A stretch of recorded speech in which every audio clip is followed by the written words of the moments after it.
동영상을 보면서 올해 언제 우리가 저런 걸 했나 기억이 가물가물한 장면도 있고 이거 어제 했었는데 하는 장면도 있습니다. 연말이 되면은 기업체에서는 회계를 합니다.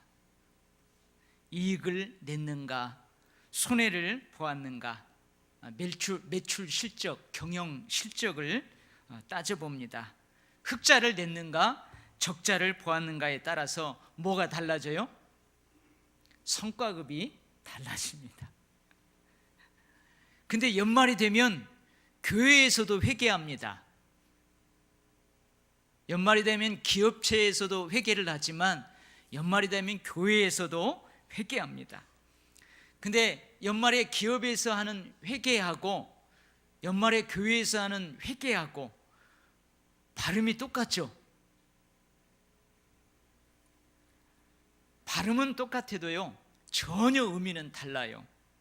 연말에 교회에서 하는 회계는 경영 실적을 점검하는 게 아니고 참회를 하는 거예요. 참회.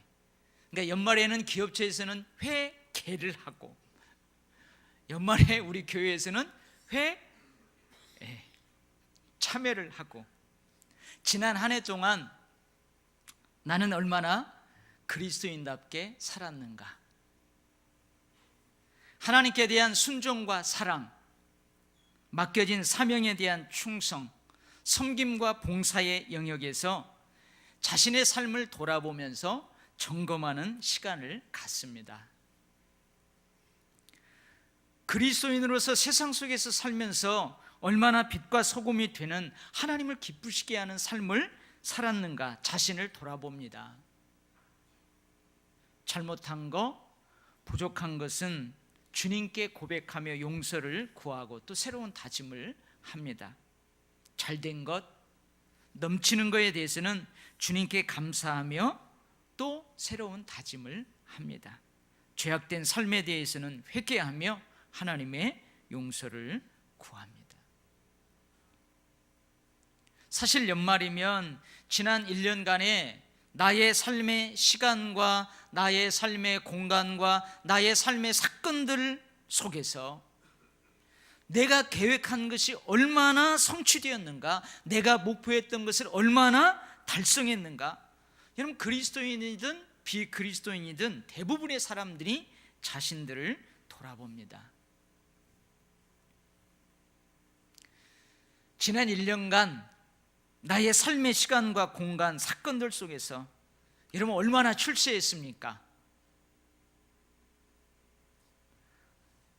나의 사회적 지위가 얼마나 높아졌습니까? 얼마나 좋은 직장을 여러분 잡았나요?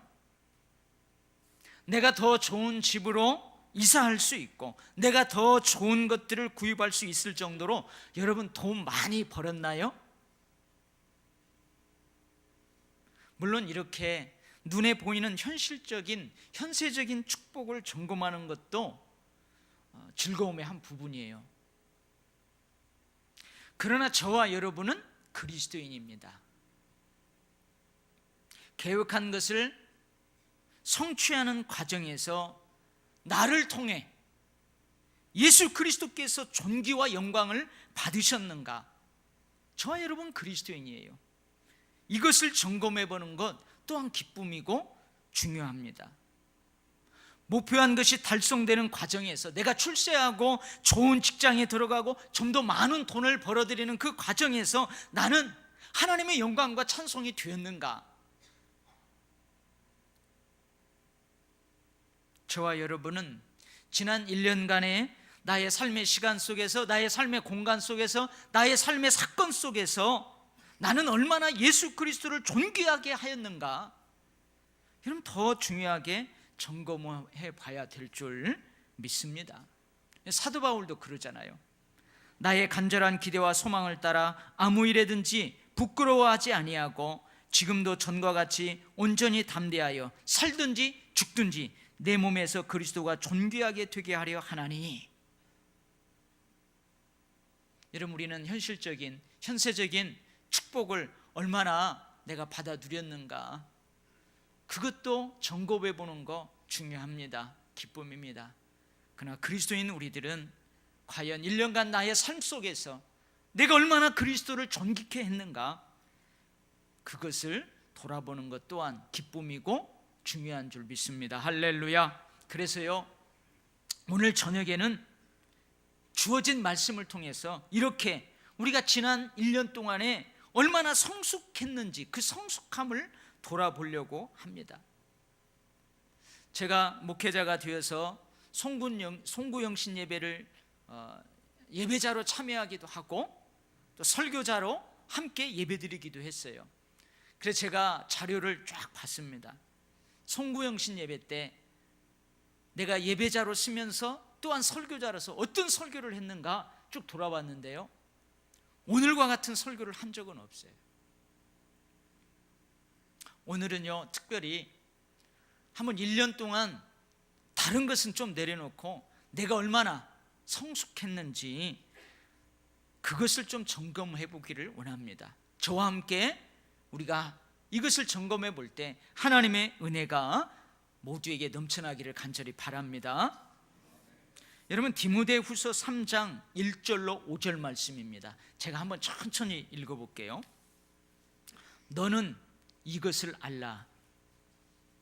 말세에 고통하는 때가 이르러 사람들이 자기를 사랑하며 돈을 사랑하며 자랑하며 교만하며 비방하며 부모를 거역하며 감사하지 아니하며 거룩하지 아니하며 무정하며 원통함을 풀지 아니하며 모함하며 절제하지 못하고 사나우며 선한 것을 좋아하지 아니하며 배신하고 조급해하며 자만하며 쾌락을 사랑하기를 하나님 사랑하는 것보다 더하며 경건의 모양은 있으나 경건의 능력은 부인하니 이 같은 자들에게서 네가 돌아서라. 이 같은 자들에게서 네가 돌아서라. 우리가 돌아서야 할 이 같은 사람들이 말세가 가까워질수록 더욱더 많아진다는 말씀이에요. 그러니 여러분 생각을 해보세요. 여러분 100년 전보다 7, 80년 전보다 어쩌면 그때도 신앙생활하기 어려웠어요. 근데 열심을 내었습니다. 그래도 그리스도인들이 인정을 받았어요. 교회가 인정을 받았어요. 그런데요, 말세가 가까울수록 7, 80년보다 지금은 더 말세가 가까운 거예요. 이런 사람들이 더 많아진다는 거죠. 그러니 그리스도인들이 이 같은 자들에게서 돌아서서 구하는 반대로 살아가야 한다는 거, 여러분, 이거 참으로 어려워요. 그때나 지금이나 앞으로도 이 같은 자들은 계속 있을 것이고 더 많아지면 많아졌지 줄어들지는 않을 것이란 말이죠. 디모데후서 4장 3절로 4절 말씀입니다. 때가 이르리니 사람이 바른 교훈을 받지 아니하며 귀가 가려워서 자기의 사욕을 따를 스승을 많이 두고 또 그 귀를 진리에서 돌이켜 허탄한 이야기를 따르리라. 우리가 잘 아는 단어 중에서요, 블랙홀이라는 단어가 있어요. 블랙홀. 우리가 이 지구가 둥근데요, 한 사람도 이렇게 안 떨어지고 지구 위에서 딱 붙어서 살 수 있는 것이 뭐 때문에 그래요? 지구의 중력 때문에 그래요. 근데 이 블랙홀은 뭐냐?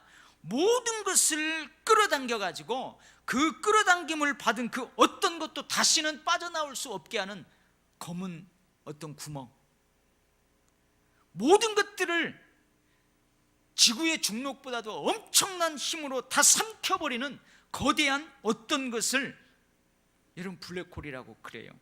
어떤 물체도요, 심지어 가장 빠른 빛조차도 다시 빠져나올 수 없는, 영원히 삼켜버리는 그것을 뭐라고 그래요? 블랙홀이라고 그래요. 블랙홀. 디모데의 말씀처럼 모든 사람들, 살아가는 사회 전반에 걸쳐서 이런 모습들이 만연되어 있다면 그것은요, 모든 사람들, 모든 것들을 끌어당겨 삼켜버리는 블랙홀이 될 수 있어요. 그것이 당연하게 인정되고 받아들여지는 그 세상 속에서요, 아니요 하면서 살아가기는 어렵다, 그 말이에요. 그런데 하나님께서는 우리 그리스도인들은 삼켜버린 바 되지 말고 돌아서라고 명령해요. 우리 그리스도인들에게 반대급부의 또 다른 블랙홀이 되라고 말씀하시는 거예요. 오히려 거기에 삼킨 바 되지 말고 너희들은 그와는 다르게 살아가서 그렇게 사는 사람들을 다르게 살 수 있도록 너희들이 빨아들이라, 그 말이에요. 그렇게 주님은 명령하고 있어요. 여러분, 이러한 세태 속에서 우리가 그리스도인을 산다는 거 참 어려워요. 여러분, 그것을 인정하면서 한번 지난 한 해 동안 그래도 우리는 어떻게 살았는지 우리의 성숙함을 한번 점검하는데, 첫 번째는요, 우리는 믿음의 말씀과 좋은 교훈을 따랐는가? 아까 뭐라고 그랬어요? 사람이 바른 교훈을 받지 아니한대요. 바른 교훈을 받지 아니한대요. 진리를 좋아하지 않고 선한 것을 좋아하지 않는데요. 그리고 뭐라고 그랬어요? 기가 가려워가지고 자기의 사욕을 따를 스승을 많이 둔다는 거예요. 그러니까 자기 귀에 좋은 말을 해주는 그 사람을 스승으로 모시지, 자기 생각, 마음, 자기 마음하고 다른 불편한 말을 하면 그 사람 떠나버린다는 거예요. 여러 번역 성경이 있는데요, 제가 여러 번역 성경을 봤더니 이렇게 했어요. 자기네 귀를 만족시키기 위해서 마음에 맞는 교사를 끌어들인다. 자신의 정욕을 따라 가려운 귀를 즐겁게 해줄 선생들을 많이 둔다. 자기의 비위에 맞는 말을 하는 교사들을 찾아다닌다. 이게 귀가 가려서 자기의 사욕을 따를 스승을 많이 둔다. 그 다른 번역 성경에 보면 그렇게 번역하고 있어요. 진리에서 돌이켜 망령되고 허탄한 이야기를 따른대요. 여러분, 믿음은 들음에서 나고 들음은 하나님의 말씀이라고 했습니다. 여기에서 믿음의 말씀은 뭐겠어요? 하나님의 말씀이에요. 과연 우리는 하나님의 말씀을 따랐는가? 우리는 저들과는 다르게 얼마나 하나님의 말씀과 예수 그리스도의 가르침에 귀를 기울였는가 한번 점검해 봐야 돼요. 내 귀에 거신 날린다 할지라도, 내 비유에 맞지 않는다 할지라도, 내 가려운 길을 즐겁게 하지 않는다 할지라도 그것이 하나님의 말씀이라면 절대 진리로 받아들였는가?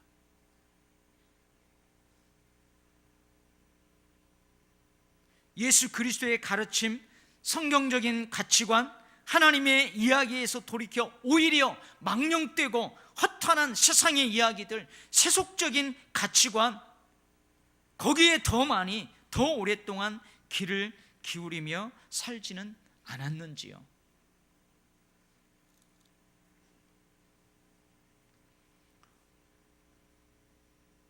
기독교 세계관에 대해서, 기독교 문화에 대해서 지극히 관심을 갖고 있는 사람이라면 한 번쯤 이 사람 이름을 들어봤을 거예요. 프란시스 셰퍼라는 사람입니다. 이 사람은 기독교 철학자이면서 장로교의 목사하고 복음주의 운동가예요. 이 사람은 스위스의 국적을 가졌는데 미국에서 여러 저술 활동을 하고 강의 활동을 했는데요, 이분이 스위스 라브리 공동체에서 이 세계의 모든 지성인들을 모아놓고 이런 주제로 강의를 했어요. 시대의 방향과 믿음의 갈 길이라는 그 주제로 강연을 하면서 이런 말을 했어요. 19세기에 일어났던 가장 커다란 비극은, 여러분 19세기 한번 생각해 보세요. 19세기에 일어났던 가장 큰 비극은 뭘까요? 이 사람은 뭐라고 하냐면 사람들이 절대 가치를 버린 것이다. 모든 세계의 지성인들을 모아놓고 강의하면서 19세기의 가장 커다란 비극은 사람들이 절대 가치를 버린 것이래요. 그 이전 사람들은 절대적으로 옳은 것이 있었어요. 목에 칼이 들어와도 그건 옳은 거예요. 그 이전의 사람들은 절대적으로 그런 것이 있었어요. 목에 칼이 들어와도 그건 내가 옳다고 할 수 없어요. 그런 것이 있었어요. 그러나 19세기부터 사람들은 절대 가치를 의심하기 시작했다는 거죠. 그리고 결국은 절대 가치와 절대 표준을 버렸다는 거예요.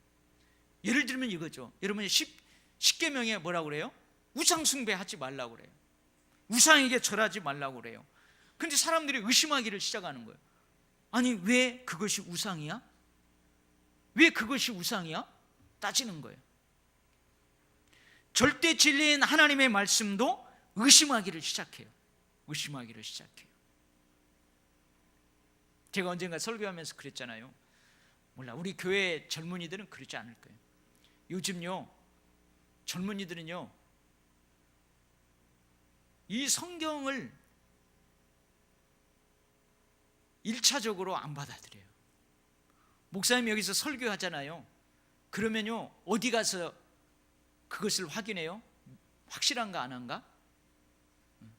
네이버에서 확인해 가지고요, 하나님의 말씀도 네이버님이 옳다고 하면 인정하는 거예요. 우상에게 절하지 말라, 하나님만 섬기라. 왜 그것이 우상이야? 왜 우상한테 절하면 안 되지? 절대 진리인 하나님의 말씀도 의심하기 시작했고 따지기 시작했어요. 결국 절대 진리인 하나님의 말씀도 상대화 시켜버리는 거예요. 바뀔 수 있다는 거예요. 바꿀 수 있다는 거죠. 하나님을 버리면서 인간의 비극은 시작되는 것입니다. 하나님의 말씀을 버리는 순간 인류의 비극이 시작되었다는 것이죠. 하나님의 말씀을 버리는 순간 사람들의 마음과 삶은 그야말로 사사시대가 되는 거예요. 여러분, 사사시대의 특징이 뭐예요? 그때에는 이스라엘에 왕이 없으므로 사람마다 자기 소견에 옳은 대로 행하였더라. 여기서 왕은요, 실제로 사울 왕, 다윗 왕, 솔로몬과 같은 왕이 그때는 없었어요. 근데 이 왕은 인간 왕을 지칭하기도 하지만 이스라엘 백성들의 진짜 왕은 누구예요? 하나님이에요. 근데 사사시대에는 하나님을 왕으로 인정하지 않는 거예요. 그래서 하나님의 말씀을도 인정하지 않아요. 그래서 다 뭐예요? 자기가 옳은 것은 다 옳은 거예요. 자기 옳은 대로, 그냥 소견에 옳은 대로 행하는 거죠. 절대 기준이 누가 되는 거예요? 하나님이 되는 게 아니야. 하나님의 말씀이 되는 게 아니야. 자기가 되는 거예요. 이러한 사사시대가 얼마나 참혹했습니까? 얼마나 문란했습니까? 절대 진리, 절대 가치, 절대 표준이 없으면 사람들은 자기 소견에 옳은 대로 행합니다. 사람들은 방자히 행합니다. 자기 멋대로 행하다가 결국은 멸망해요. 잠언 9장 18절 말씀이에요. 사랑하는 성도 여러분, 우리가 지난 1년을 돌아보면서 하나님의 말씀과 예수 그리스도의 교훈을 등한히 했다면 회개합시다. 하나님의 말씀, 예수 그리스도의 교훈, 절대 진리와 절대 가치와 절대 표준을 버리는 세태에 삼킨 바 되어버리지 않기를 원합니다. 오히려 생명의 말씀의 빛을 더욱더 밝게 비출 수 있는 우리가 되기를 간절히 바랍니다. 아멘. 두 번째로요, 우리는 영적으로 얼마나 민감했는가. 우리 성령의 사람들은 육체의 건강 못지않게 영적 건강도 중요합니다. 육체의 건강을 위해서 육체를 단련하고 훈련합니다. 군사를 빼기 위해서요, 근력을 강화시키기 위해서 시간을 투자합니다. 몸을 만들어요.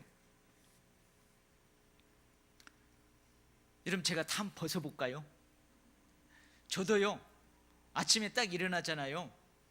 그러면 다 씻고 제가 교회 나오기 전에, 양복을 입기 전에 한 30분간 집에서요 스트레칭을 해요. 이렇게 하고 뭐 그게 뭐죠? 이렇게 궁뎅이 쭉 빼면서 이렇게 하는 거 뭐예요? 뭐 스쿼시인가 뭐라고 하던데. 예? 그 다음에 풀레 뭐 이렇게 해갖고 하는 거. 그런 것도 하고요, 막 해요. 여러분들 앉아 있잖아요. 저는 오늘 한 2시간을 서 있어야 돼요. 그러니까 막 운동도 한다고요. 굳이 여러 가지 예를 들지 않더라도 많은 사람들은 참으로 몸과 육체적 소욕에 민감하다는 것을 우리 모두가 잘 알고 있어요. 배고프고 아프고 불편함은 아주 신경질적이 돼요. 배부르고 건강하고 편리하면 아주 너그러워지고 여유롭게 행동합니다. 그렇잖아요. 누군가가 다가와가지고 요즘 살찌는 것 같아요. 요즘 누군가가 다가와가지고요, 요즘 얼굴빛을 보니까 좀 건강이 좋지 않은 것 같아요. 어디 아파요? 그러면요, 그날요 엄청 신경 쓰입니다. 아니 내가 그렇게 살이 쪘나? 이렇게 베들레헴 만져보고요, 내가 어디 진짜 아픈가? 병원 가봐야 되나? 실제로는 건강한데도 그런 말 들으면 되게 민감해요. 그런데요, 누군가 옆에 가지고 아이고 당신 무식해, 일반 상식이 없어, 아니 그것도 몰라? 좀 배워, 좀 책 좀 읽어. 그러면 어때요? 그러면 어떻습니까? 그때 잠깐 기분 나쁘면 그만이에요. 그잖아요. 그래 나 무식해, 너는 똑똑해서 좋겠다. 그리고 끝나버려요. 이런 사람 있나요 혹시? 그래? 그러면서 당장 서점으로 달려가고 막 도서관으로 달려가가지고, 그래 내가 그렇게 무식해가 보이나? 그래 나도 한번 똑똑해져 보자. 시집을 읽고 인문학 서적을 읽고 일반 상식책을 읽고 막 그렇게 민감하게 반응하는 사람 혹시 있나요? 거의 없을 거예요. 우리 그리스도인들은 어떻습니까? 영적인 면에서 이런 점이 없지 않습니다. 육신적인 소욕보다 영적으로 둔감할 수 있습니다. 누군가 영적으로 건강하지 못하다고 지적하면 그때뿐이에요.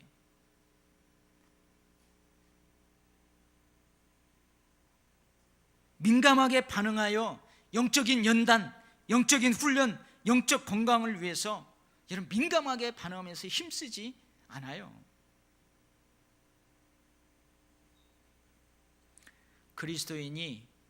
우리 그리스도인이잖아요. 예수 믿는 우리가 육신적인 소욕, 세상적인 욕망에 민감하고 대신 영적인 것, 영적 건강하게 둔감하게 됩니다. 그러면요, 그리스도인이 가지고 있는 영적 비밀, 영적 신비를 상실하게 돼요. 우리는 하나님과 교통하는 영적 신비를 가지고 살아가는 사람이에요. 하늘에 계신 하나님께서 이 땅에 사람들하고 교통하기 위해서 우리를 선택하신 거예요. 우리 교회를 세우신 거예요. 이처럼 그리스도인과 교회는 하나님과의 그 교통하는 그 영적 신비를 가지고 살아가는 사람들이라고요. 우리 초기 한국 기독교 우리나라에 들어왔을 때요, 예수 안 믿는 사람들이요, 예수 믿는 사람들을 두려워했어요. 가만히 보니까 한국 초기 신앙이 들어왔을 때 얼마나 핍박을 많이 받았어요. 예수쟁이들 얼마나 잡아다 막 죽였어요.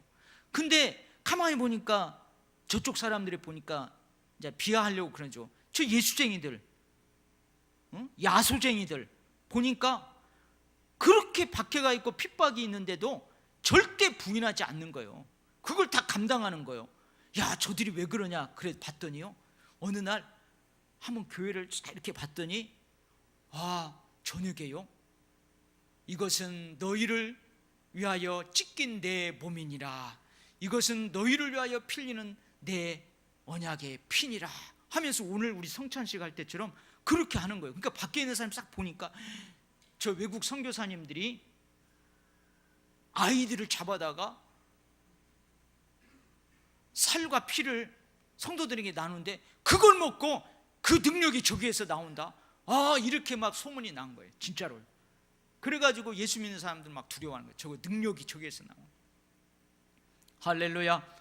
근데 오늘 성찬식 할 때 능력이 거기서 나오는 줄 믿습니다. 그리스도인들이 영적인 것에는 둔감하고 육체적인 소욕, 세상적인 욕망에 민감합니다. 그러면요, 저쪽 사람들이, 예수 안 믿는 저쪽 사람들이 그리스도인들뿐만 아니라 교회도요, 그리스도인도요, 너무나 현세적으로만 보는 거예요. 그리고 교회 공동체를 단지 뭘로만 봐요? 도덕적 종교 집단으로만 봐요. 경건의 모양은 가지고 있지만 경건의 능력은 없는 그저 도덕적 종교 집단으로만 본단 말이죠. 물론 우리는 극단적인 신비주의는 경계해야 해요. 그러나 우리가 하나님과 교통하는 신비마저 상실한다면 사람들은요, 그리스도인들을, 교회를 더 이상 영적 존재로 보지 않아요. 저것들도 마찬가지야. 세상 것에 민감하고 세상 욕심에 민감한 거야. 여러분, 그래요. 오히려 저쪽 사람들이요, 우리가 그렇게 살면 오히려 공간적으로 세속 사회를 떠나 저 깊은 산속에 자리 잡고 있는 절간을 바라보면서 불교를 더 신비하게 보게 된다, 그 말이에요. 여러분, 우리는 지난 1년 동안 정말로 영적인 것에 좀 민감했는지 돌아볼 필요가 있습니다. 중세 그 수도사들은요 3대 일과가 있었어요. 그게 뭐냐면 노동, 기도, 독서였어요. 자기의 경건 훈련에 있어서, 자신의 영적 건강에 있어서 노동, 기도, 독서, 이 세 가지를 중요하게 여겼어요. 그러면은 우리 현대를 살아가는 신앙인들의 영적 건강을 위해서도 여러분, 이 세 가지는 중요합니다. 노동 뭐예요? 직장 중요해요. 직장 중요하죠. 기도 뭐예요? 하나님과의 교통함, 예배 중요합니다. 독서 뭐예요? 하나님의 말씀을 읽고 묵상하는 거, 그 위에 경건 서적들을 읽는 거. 여러분, 우리가 영적 건강을 위해서, 영적 민감성을 갖기 위해서 이거 중요한 거예요. 그렇잖아요. 우리 그리스도인들하고 직장생활 안 하면서 살 수 없어요. 그리스도인이 아닌 비그리스도인들처럼 우리 그리스도인들을 노동을 해야 먹고 살 수 있는 거예요. 그러나 우리 그리스도인들은 영적 건강을 위해서 기도를 멈출 수 없습니다. 하나님과 교통하는 시간을 버릴 수 없습니다. 하나님의 말씀을 멀리할 수 없습니다. 하나님의 말씀을 읽고 묵상하고 실천하는 것을 멈출 수가 없어요. 이럴 때 우리는 영적으로 민감해질 것입니다. 영적 건강이 더욱 건강하게 될 거예요. 하나님의 신비를 회복할 거예요. 저 세상 사람들이 우리를 막 보지 않을 거예요.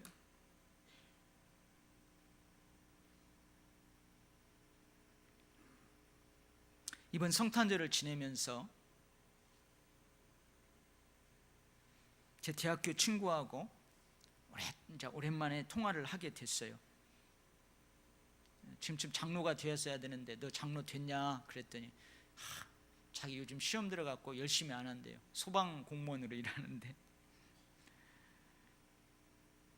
이런저런 얘기하면서 제가 그런 얘기했어요. 이번 크리스마스 지내면서 제 가슴이 좀 아팠어요. 여러분, 크리스마스를 보면서 크리스마스 예배 드리는 그 장면을 보여주잖아요. 근데 우리 개신교, 개혁교회 예배하는 장면 없어요. 매스컴에서 다 어디를 보여줘요? 추기경, 신부님이 미사 드리는 거 보여주고요. 그래요. 그러면서 이만큼 우리 개혁교회가, 우리 개신교가 사회 지탄을 받고 있구나. 우리가 신비를 잃어가고 있구나. 영적 비밀을 잃어가고 있구나. 참으로 안타까움이 있었습니다. 여러분, 우리가 세속적으로만 민감하고 육체적으로만, 육체의 소욕에만 민감하고 영적인 것에 둔감하면 이것은 가속화될 거예요. 세상 사람들이 우리를 보는 그저 저것은 도덕적인 종교 집단에 불과하다. 여러분, 우리가 영적 민감성을 회복할 수 있기를 바랍니다. 아멘. 세 번째로요, 우리는 자신의 성숙을 위해서 전심전력했는가? 성숙을 위해서 전심전력했는가? 여러분, 성숙한 그리스도인들에게 공동적으로 찾아볼 수 있는 모습은 어떤 모습일까요? 여러분들이 봤을 때 저 사람 참 성숙한 그리스도인이야, 어떤 모습을 보고 저 사람은 참 성숙한 그리스도인이야, 그런가요? 사랑, 희락, 화평, 오래 참음, 자비, 양선, 충성, 온유, 절제, 이런 모습들이겠지요. 이것이 성령의 열매예요. 성령 충만한 사람에게서 볼 수 있는 모습들이죠. 우리 웨스트민스터 요리문답 첫 번째 질문이 뭐예요? 사람의 제일 되는 목적이 무엇입니까요? 그 답이 뭐죠? 사람의 제일 되는 목적은 하나님을 영화롭게 하고 하나님을 영원토록 즐거워하는 것입니다. 이 말씀처럼 성숙한 그리스도인에게서 찾아볼 수 있는 모습은 뭐냐면 하나님을 기쁘시게 하는 사람이에요. 하나님을 기쁘시게 할 뿐만 아니고 하나님을 기뻐하는 그런 삶을 살아가는 사람이에요. 그런 사람의 모습을 보고 성숙한 그리스도인이라고 합니다. 과연 그리스도인인 나 자신의 성숙함을 위해 얼마나 전심전력했는가? 나는 나 자신의 성숙함을 위해서 전념했는가? 나는 나 자신의 성숙함을 위해 할 수 있는 것들을 계속하고 있는가? 예를 들면 하나님의 말씀을 읽고 배우는 것, 하나님께서 주신 은사와 탤런트를 개발하는 것, 하나님과의 교통의 시간을 넓혀가는 것, 하나님과의 친밀한 관계의 지평을 넓혀가는 것 등등등 전념했는가? 전심전력했는가? 계속하고 있는가? 여러분, 한번 같이 점검해보면 어떨까요?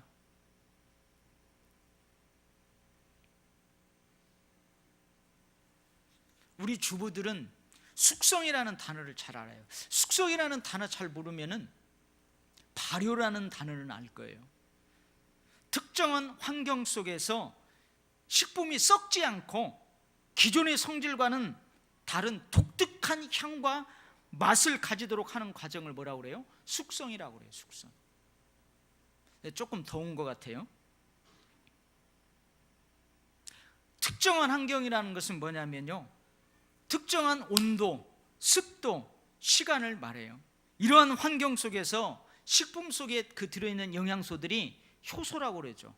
미생물들과 서로 작용을 하면서 발효되는 거예요. 여러분, 썩는 것과 발효되는 것, 썩는 것과 숙성되는 것은 달라요. 그러면서 어떻게 해요? 특유한 향과 맛을 가진 정말로 맛있는 식품이 되는 거죠. 여러분, 고기도 숙성시킨다고 그러잖아요. 술, 포도주 숙성시켜요. 고추장, 된장, 빵, 치즈, 청국장 다 여러분 숙성시키는 거예요. 여러분, 이 숙성의 과정에서 중요한 게 뭐예요? 특정한 환경과 필요한 조건이에요. 온도, 시간, 습도가 중요해요. 그냥 오래 둔다고 해서 숙성되는 것이 아니에요. 환경과 조건이 맞아야 돼요. 근데 그것이 맞지 않고 그냥 오래 두면은 어떻게 해요? 숙성되는 게 아니에요. 발효되는 게 아니고요, 캬캬한 냄새가 나고요, 몸에 해로운 곰팡이가 나고요, 썩어버려요. 썩어. 부패합니다. 부패해요. 신앙생활 한 지 오래되었다고 해서 여러분 다 숙성되는 것은 아니에요. 성숙하는 것은 아니에요. 오히려 오래되면 썩는 경우가 있듯이 신앙생활이 오래되었다고 하더라도 성숙함이 제자리걸음일 수 있어요. 그렇지 않나요? 오히려 퇴보하는 경우가 있어요. 신앙인의 성숙함은요, 그저 시간이 지나면 저절로 되는 것이 아니에요. 고통과 인내와 연단의 과정이 있어요. 양육과 훈련의 과정을 거쳐야 해요. 전심전력해야 하고요, 전념해야 되고요, 계속해야 돼요. 참으로 어려워요. 정말로 어려워요. 그러나 하나님의 은혜와 성령의 능력 안에서 신앙의 성숙은 이루어져 가는 거예요. 아까 숙성 과정에서요, 특정한 환경과 필요한 조건이라고 그랬어요. 신앙의 성숙에 있어서도 필요한 환경이 있어요. 그건 하나님의 은혜와 성령의 능력이에요. 그리고 조건은 뭐예요?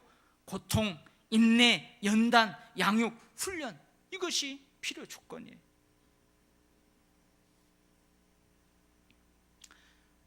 우리에게 있어서 영적 기본기가 참 중요합니다. 영적 기본기가 중요해요. 기본이 중요하죠. 그러나 우리는 기본기를 넘어서 성숙을 위해 전심전력해야 합니다. 여러분, 제가 탁구를 좀 배워봤는데요, 제가 코치한테요 기본기를 잘 배웠어요. 그래서 우리 교회에서도 안수 집사님들하고 탁구를 칠 때 목사님 폼은 좋대요. 폼은 좋대요. 제가 기본기를 잘 배웠거든요. 근데 그 기본기만 가지고 시합에 나가면요 어때요? 다 져요. 목사님은 폼은 좋다고 하는 이유가 시합하면 다 깨진다는 얘기예요. 여러분, 우리는 신앙생활에서도 기본기가 중요하죠. 그러나 그 기본기를 넘어서서 우리는 성숙을 위해서 전심전력해야 합니다. 젖만 먹을 수 있는 어린아이의 신앙에서 단단한 식물도 먹을 수 있는 성숙한 신앙으로 자라가야 합니다. 한 해 또 한 해 신앙의 연륜이 길어지고 깊어질수록 영적인 성숙함도 신앙의 숙성도 깊어질 수 있기를 바랍니다. 할렐루야. 묵은 한 해를 보내고 새로운 한 해를 맞이하는 이 시간에 우리는 다른 어떤 것보다도 우리의 영적 건강을 오늘은 점검해 봅니다. 우리의 성숙함을 돌아보았습니다.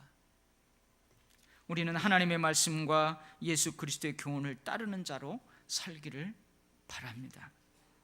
우리 모두는 영적 건강에 더 민감성을 가지고 살아갈 수 있기를 바랍니다. 그래서 세상 사람들에게 경건의 능력, 하나님의 신비를, 영적 비밀을 간직한 자로 그들에게 드러나기를 원합니다. 우리 모두는 성숙을 위해 전심전력할 수 있기를 주의 이름으로 축복합니다. 아멘. 기도하겠습니다. 하나님 아버지, 연말이 되면 기업에서 실적을 점검합니다. 흑자를 냈는지 적자를 냈는지. 아버지, 그리스도인 우리들도 1년을 돌아보면서 눈에 보이는 현실적인 현세적인 축복만을 계수하지는 않는지요? 사실 그랬습니다.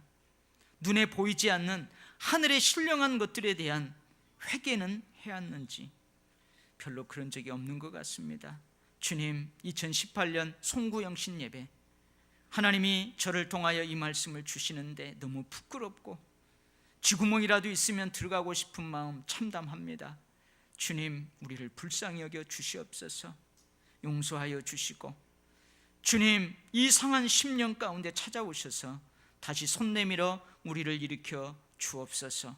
내년에는 오늘 주신 말씀처럼 더욱더 영적 건강함에, 나의 신앙의 성숙함에 매진하게 하셔서 내 주변에 있는 많은 사람들에게 생명의 빛을 발하게 하시고, 영적 능력과 영적 신비함, 우리 뒤에서 그들을 깜짝 놀랄만하게 하는 영적 아우라를 비치면서 살아가는 그런 삶을 살도록 우리를 새롭게 하여 주옵소서. 예수님 이름으로 기도하옵나이다. 아멘.